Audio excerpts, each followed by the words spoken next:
I'm curious, why does tapping work?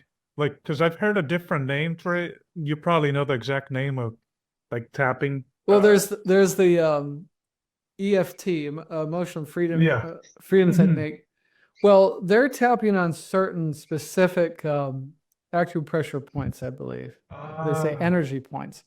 Mhm. I have to admit, I tried it and I didn't find it that helpful. And I don't mean that it means it's not helpful. Yeah. Again, I kind of go back to this thing about you have to negotiate with your primal guardian, your subconscious, regarding what it actually it wants. Because this artificial, I'm going to do this thing that everyone told me is good, it doesn't work that way. It may not like it. But I think that the reason it works in terms of Peter Levine's thing is that it actually it's a stimulus that brings you back to the present. I mean, I think it's the same reason that my ice baths work is because it's really hard to think of something else and not be aware of your body when you're in the ice bath. It's intense, and I don't know if that's always the right way, but it's like yoga too. Like if you're doing yoga, you have these very usually, if it's mindful yoga, this very slow, gentle awareness of focused movement, and then lying on the ground, and maybe you put weights on yourself and do a yoga nidra, and there's breathing. So what it does is it gets you in your body. That's the thing it Uh, does. And that makes uh, sense. and the same with walking. The reason walking in nature is helpful because you get in your body.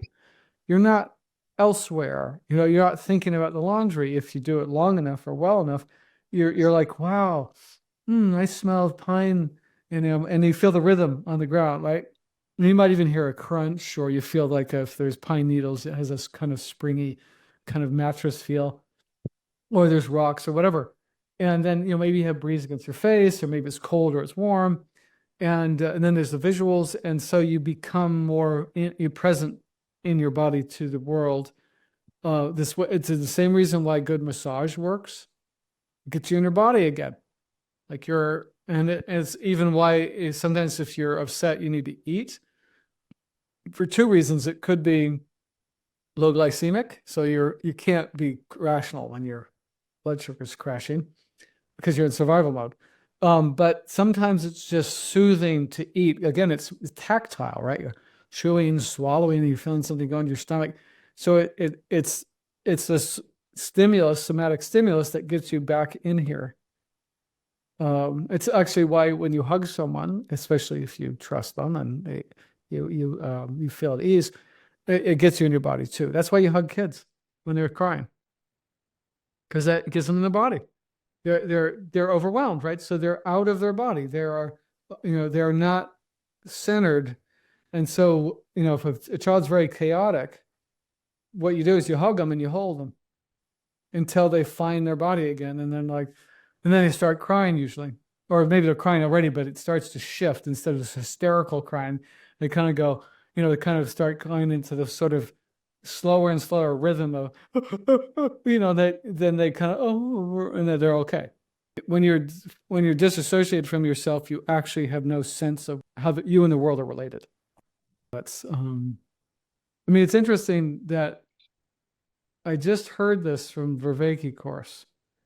The same, and I knew this because of the focus system that I do.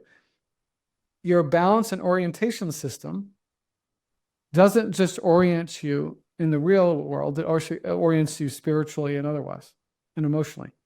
Oh, So wow. if you cannot balance and orient physically, you are less able to balance and orient emotionally and spiritually. If you found this content helpful, please like and subscribe. You can look forward to more videos about how to overcome chronic illness and chronic pain.